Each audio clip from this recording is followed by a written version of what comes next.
Welcome to the Growth Mode podcast, where real conversations fuel real business growth. Hosted by Nina Labbe, media strategist with Salem Surround. Get ready to listen, learn, and grow. This is Growth Mode. What if the most intense moments of your life, fear, pressure, uncertainty, became the very experiences that shaped your purpose? Today on Growth Mode, we're stepping into a world most people never see.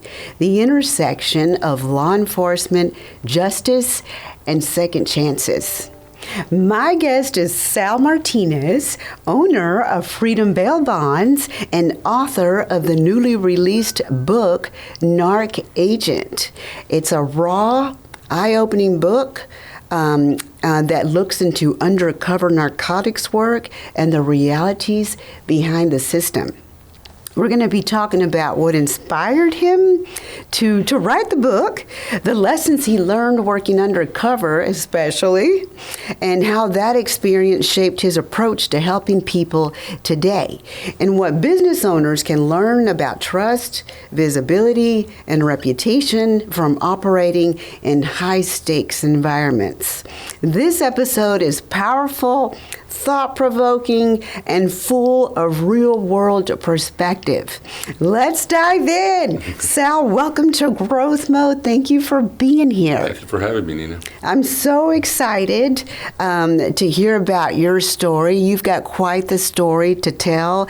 So you got to tell us what inspired you to enter law enforcement and then later the bail bonds industry. Sure. I was born and raised in El Paso, Texas. I was focused on being an accountant. I was really good in math, but I decided something caught my eye about people in the area, that they were living in really nice houses and nice cars, and I'm thinking, wait a second, we were a lower income family, and it motivated me to see something's wrong here, so I ended up wanting to get into law enforcement. I said, this isn't fair.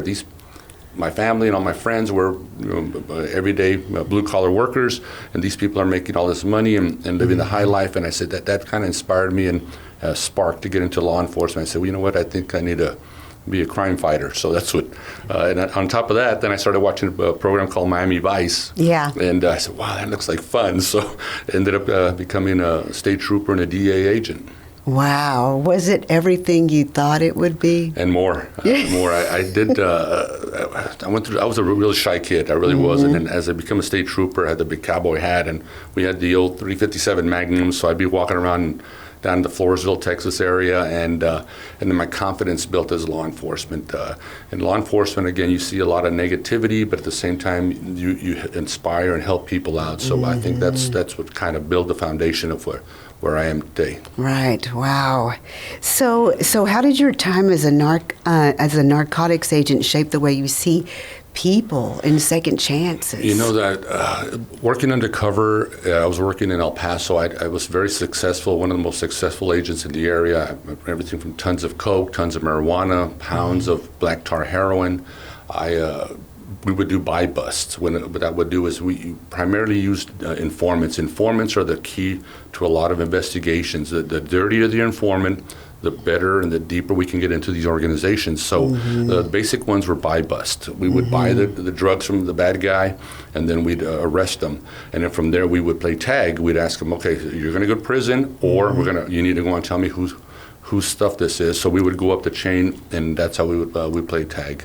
Yeah. And that was one of the parts. It built confidence in myself also to be somebody else. I was a different person then from the original shy kid from the streets of El Paso. Wow. All right. So at what point did you realize that your experiences needed to be shared in a book?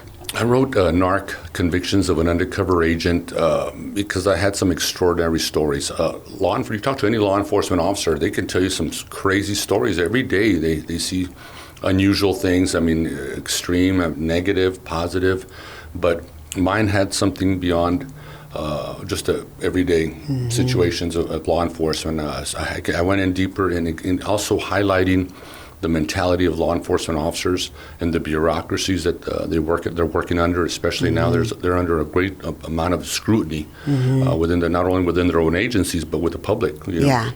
Yeah, awesome. And the book, it's called NARC Agent, and we'll get into that a little bit, but because we want to talk more about your story. You've got an amazing story to tell.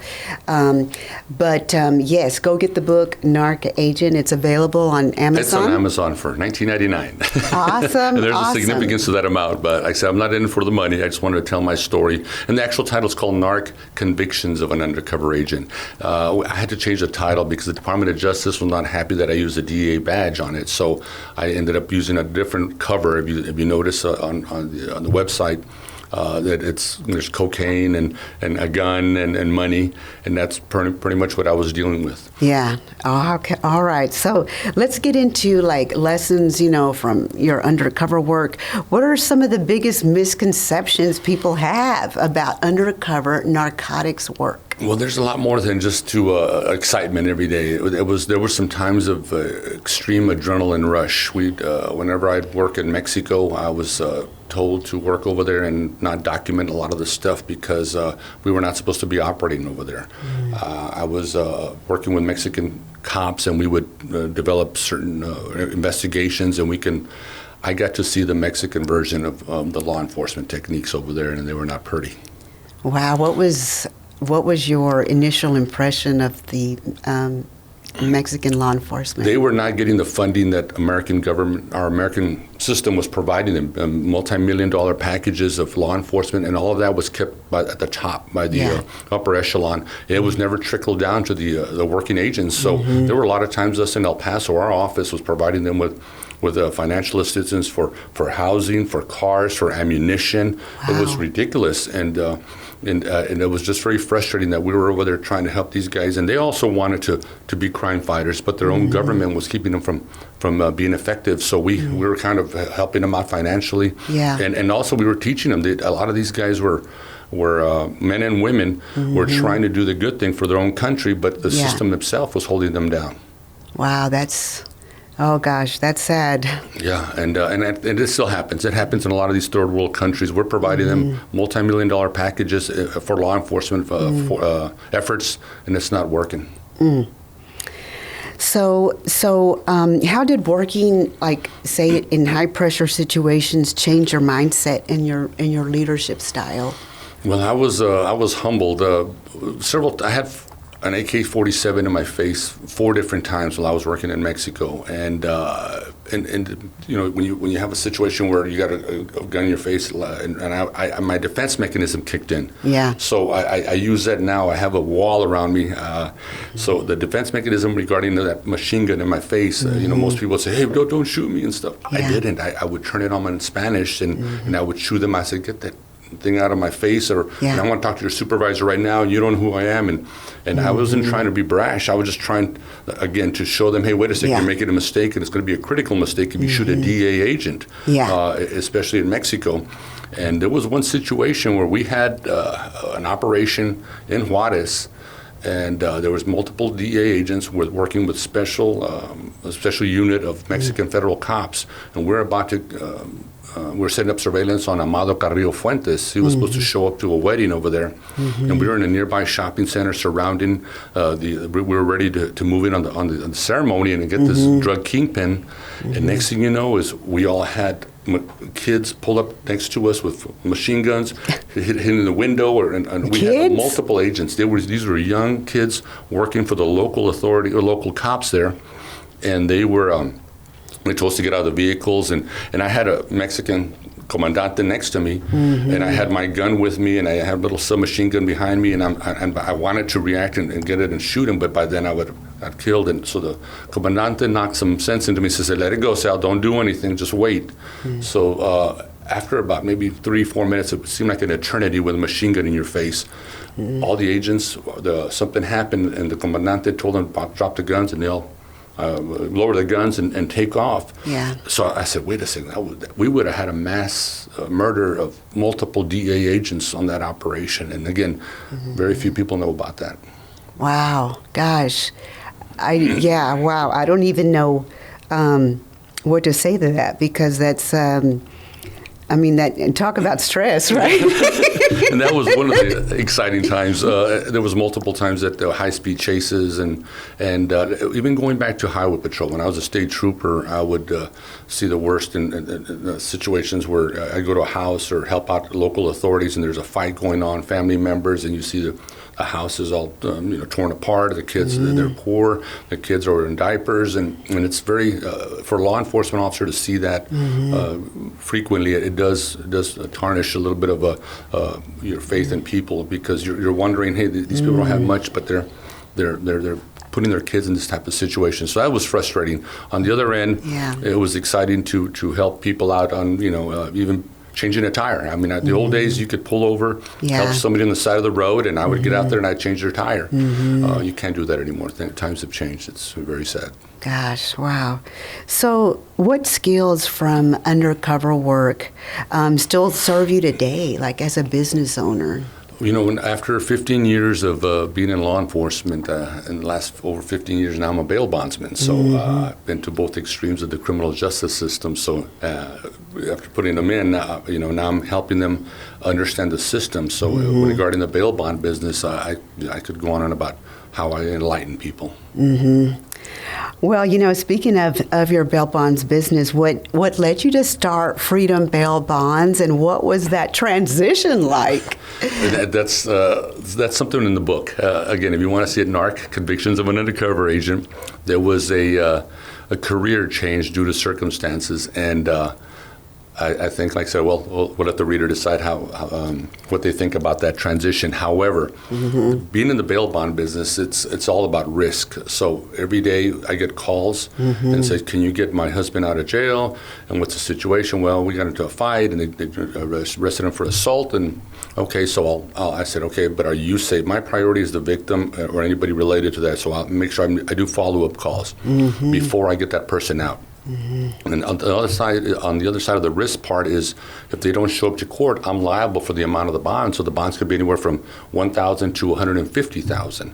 I have a financial backer who will take care of me on those bonds, because I don't have that kind of money.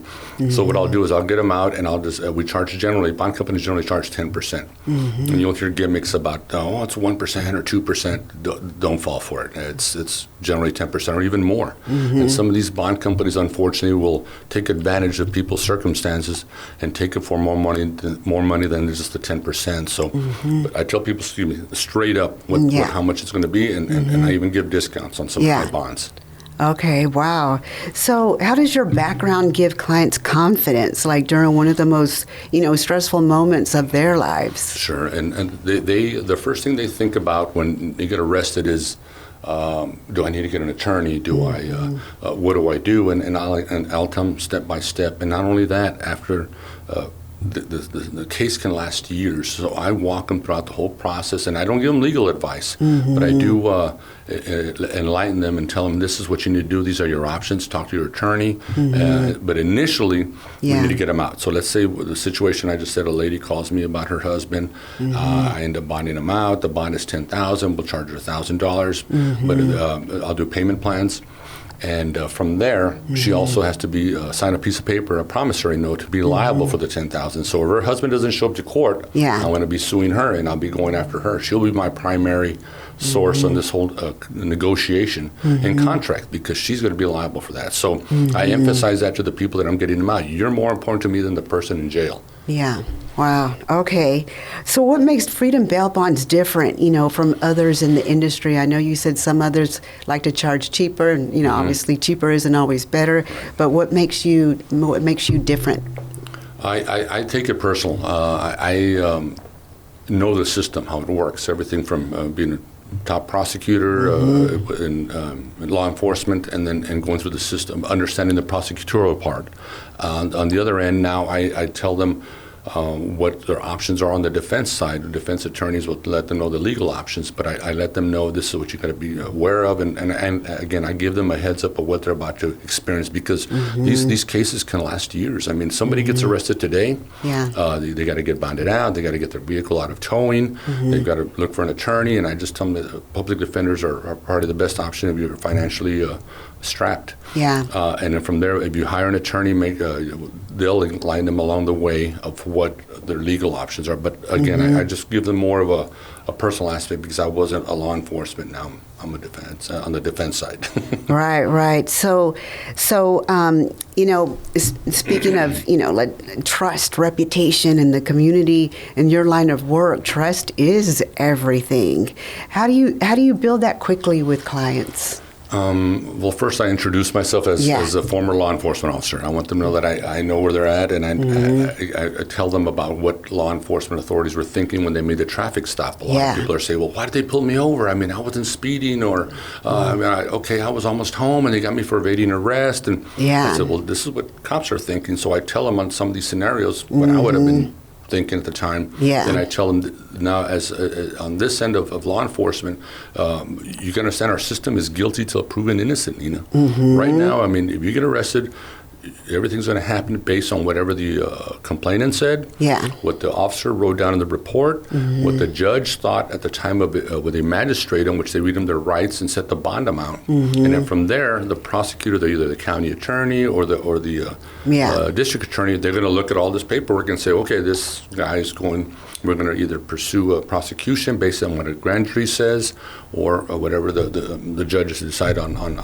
eventually the outcome of this. So that's the whole uphill battle of our system right now. I can see how that builds trust, because you coming from the other side of looking at it from the law enforcement side, you're able to share that perspective on so they can look at it that way and understand why they're in the situation that they're in. So how important is community presence and visibility in a business like yours? In the bond business, we're authorized in certain counties. I started, like I said, a little 15 years ago, and I knew a lot of the law enforcement people in Wilson County and Atascosa, and even in Karnes. So I was working like 5 different counties by myself. And I would go introduce myself to the local authorities and also to the judges, so they know who I am. A lot of them know where I came from and what has happened to me and why I'm doing what I'm doing now. So again, I whenever, in fact, a lot of the law enforcement officers or judges will refer, hey, call Sal, because if they're in trouble because they don't know about the other bond companies, and actually they do know a lot about the other bond companies. But I take it personal, and I do give personal and intimate attention to my clients. What role does education play in helping families understand the bail process? For me, so I majored in criminal justice, and again, I know the system not only through educational aspects, but also personal experience.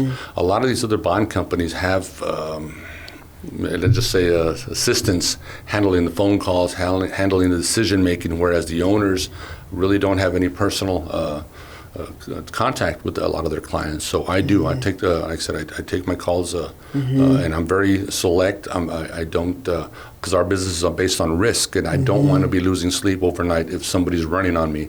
That's when I become a bounty hunter. I'll start doing using my old law enforcement tactics and doing surveillance, and I go talk to the neighbors. I'll talk to business owners. I'll look on Facebook, and that's the first place I find my fugitives. You put your detective hat on. That's right. I go back to the old law enforcement. No, like I said, I'll sit out there surveillance, and what I'll do is I'll allow the local authorities to make the arrest. And I'll have them on my speed dial. Hey, Bexar County Sheriff's Office, there's a fugitive over here on so-and-so location, and they'll help me arrest my fugitive. All right. So how are people currently finding you? Is just referrals, word of mouth? Yeah, and living in the small towns like that, in Floresville and all the smaller communities, reputation is very important over there. Not only in my business, but in whatever they're doing. And the last name of a person will tell you a lot of who they run with or what the reputation is like that. So in a small town, it's very important. So when I first started, I would go to the local bars. I'd be passing out business cards. Hey, you better call Sal, Freedom Bail Bonds. And hey, can I get around for everybody? That's catchy. So I would do that. And then, again, talking more about the professional aspect, the chiefs of police, the sheriffs, and the judges and law enforcement, I keep somewhat of a rapport with them. So share another story that has really stayed with you that that maybe perhaps you think about a lot? I think going back to some of the times with being an undercover agent were, again, exciting for me. And like I said, anybody trying to get into law enforcement, you got to be real careful about our system right now, like I said, because there's a lot of scrutiny. But for the old days, I mean, it was pretty much you can do what you wanted to do. And again, just we didn't have the cameras on us. We did some stuff that was off the books and below the radar. But again, working undercover and getting tons of coke and marijuana off the streets, I was very successful with that. So again, there's a lot of stories there, and like I said, it's in the book, NARC Convictions of an Undercover Agent. Yeah, I love it. All right, so before we wrap up, where can listeners learn more about the book and connect with you or Freedom Bail Bonds? So Freedom Bail Bonds, I have the website based out of Floresville. There's multiple Freedom Bail Bonds throughout the state. I have no affiliation with them. I just do this by myself. And as for the book itself, in fact, I came out on National Geographic's program, Locked Up Abroad, and I got a call from a voice in London that says, "Hello, this is Hattie from London. Salvador, we want to do a story on you." I said, "Yeah, right. Who's this?" Yeah. So she was one of the producers for a program that came out on international television. So I got a little bit of international attention based on my story and my book. Yeah. Oh, wow. Yeah. Awesome. All right. Well, Sal, gosh, thank you so much for all your insight and for being a guest on Growth Mode. It's been so, eye-opening into the line of work that you do and the line of work that you did. I admire you. Thank you. So I was going to tell you, if you look at narc-agent.com, that's probably the best website to catch about my book and also a little bit more about my background. Again, there's a twist at the end of the book, so I'm not going to say anything about it yet to your audience, but again, if they want to read the book, it's fun. It's in my words. There may be a few misspelled words, but I hope I don't bore them. All right. And go ahead and name the website again for the book. Yeah, narc-agent.com. And Freedom Bail Bonds. Freedom Bail Bonds. If somebody gets in trouble, better call Sal. All right. Awesome. Well, big thanks to Sal Martinez for joining me today and sharing such a powerful behind-the-scenes look at his journey from undercover narcotics work to business ownership and authorship. We talked about the realities of trust, leadership under pressure, the lessons behind his new book, NARC Convictions of an Undercover Agent, and how those experiences now guide the way he helps people through some of the toughest moments of their lives. If you enjoyed today's episode, be sure to like, comment, and subscribe so you never miss a conversation that that challenges your perspective and helps you to grow. And if you're a business owner, especially in an industry where trust, reputation, and visibility matter, I'd love to help you strengthen how your story shows up online and in the community. I do offer a special Get Found, Get Heard package that combines organic SEO with targeted radio, and it's designed to help your brand build credibility, drive traffic, and generate real results. We'll take a look at where you are and how you can grow, whether that's through SEO, digital ads, or getting found locally. There's no pressure at all, just real solutions designed to help you grow. And of course, you can reach me anytime at growthmode@salemsurround.com, or you can call me at 210-526-3626. And until next time, keep moving forward and stay in growth mode. Thanks for listening to the Growth Mode podcast with Nina Labbe. Stay connected, keep learning, and keep growing. Don't forget to like, subscribe, and share. And we'll see you next time on Growth Mode. Want to grow your business online and on the air? Right now, when you sign up for a 6-month organic SEO campaign at $3,100 a month, we'll include a free radio schedule, 1 week per month for 6 months to help kickstart your visibility. That's a $5,000 value in radio advertising, designed to drive awareness and leads from day one. Don't miss it. Email Nina Labbe at growthmode@salemsurround.com or call 210-526-3626 to learn more.